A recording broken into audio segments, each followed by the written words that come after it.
तो चलिए आज एक ऐसी कहानी सुनते हैं जहां न्याय, हुनर और एक बहुत ही अनोखी डकैती आपस में टकराते हैं। कहानी का सबसे बड़ा सवाल और मजेदार सवाल भी यही है, क्या चोरों का एक गिरोह किसी राज्य का सबसे बड़ा रक्षक बन सकता है? चलिए इस अनोखी कहानी की परतें खोलकर देखते हैं। कहानी के हीरो हैं सम्राट शत्रुजित, और ये सिर्फ नाम के राजा नहीं थे, वो एक ऐसे शासक थे जिनका दिल सच में अपनी प्रजा के लिए धड़कता था।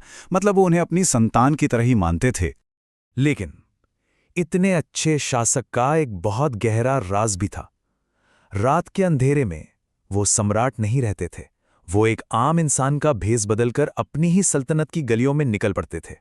बिल्कुल साधारण कपड़ों में, चेहरे पर धूल मले हुए, वो अपनी प्रजा की दबी छिपी आवाजों को सुनते थे, उनके असली संघर्ष को महसूस करते थे। और दिन में वो जो भी अन्याय अपनी आंखों से देखते ना, अगले दिन सिंहासन पर बैठकर उसे जड़ से मिटा देते थे। और ऐसी ही एक रात को जब सम्राट गलियों में घूम रहे थे, उनका सामना हुआ शहर के 4 सबसे शातिर चोरों से। ये लोग अपनी अगली बड़ी चोरी का प्लान बना रहे थे। लेकिन सुनिए, ये कोई मामूली चोर नहीं थे। चलिए मिलाता हूं आपको इस अनोखी टीम से। पहला है फकीरा। उसकी नाक, अरे नाक नहीं, जादू है। दीवारों के पार हो या जमीन के नीचे छिपा हुआ खजाना भी उसकी नजर, माफ कीजिए, नाक से बच नहीं सकता। फिर है चमन। इसके कान सिर्फ सुनते नहीं हैं, समझते हैं। हर जानवर, हर पक्षी की भाषा इसके लिए एक खुली किताब की तरह है। सोचिए मानो पूरी कुदरत ही इसकी जासूस हो। तीसरा है अंगा। इसके हाथ नहीं, चाबियां हैं। दुनिया का कोई भी ताला कितना भी मुश्किल क्यों ना हो, उसके लिए एक मामूली तार का खेल है। सच कहूं तो उसके लिए कोई दरवाजा बंद था ही नहीं। और आखिर में है रतन, जिसकी आंखें किसी कैमरे से कम नहीं। एक बार किसी चेहरे को देख लिया तो वो चेहरा हमेशा के लिए उसकी याददाश्त में कैद हो जाता है, चाहे कितना भी घना अंधेरा क्यों ना हो। देखिए तो जरा विडंबना देखिए, वो एक आदर्श पहरेदार था जो चोर बन गया था। तो जब चोरों ने सम्राट से पूछा कि भाई तुम्हारा क्या हुनर है, तो उन्होंने बड़ी चालाकी से एक ऐसा दांव खेला जो पूरी कहानी बदलने वाला था। उन्होंने कहा, मेरी ताकत मेरी आंखें हैं। अगर हम कभी पकड़े भी गए ना, तो मेरा बस एक इशारा किसी भी सजा को माफी में बदल सकता है। और बस चोरों ने उन्हें तुरंत अपना 5वां साथी मान लिया। अब सम्राट उस गिरोह का हिस्सा बन चुके थे, तो उन्होंने सोचा क्यों ना खेल का लेवल ही बढ़ा दिया जाए।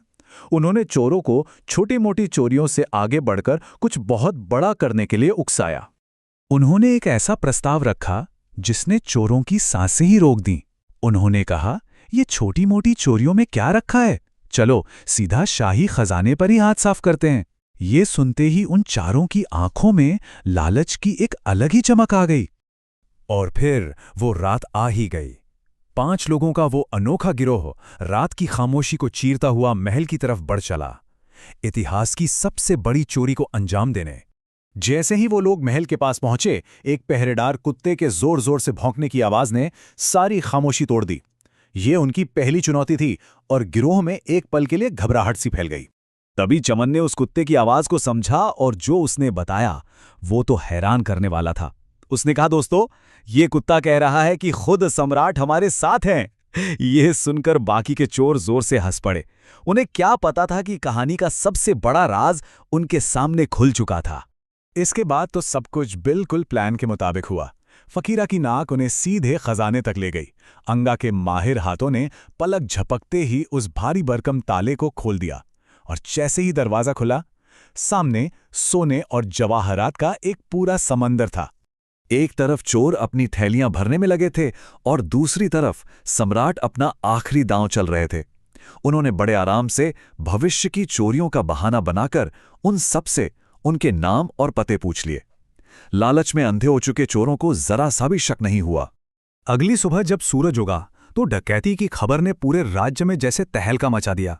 और इसी बीच सम्राट ने एक आपातकालीन दरबार बुलाया। दरबार में सम्राट ने बड़े शांत भाव से ऐलान किया कि वो चोरों को जानते हैं, और फिर उन्होंने अपने सैनिकों को ठीक उन्हीं पतों पर भेजा जो उन्हें पिछली रात मिले थे। जाल बिछ चुका था और शिकारी अब खुद शिकार बनने वाले थे।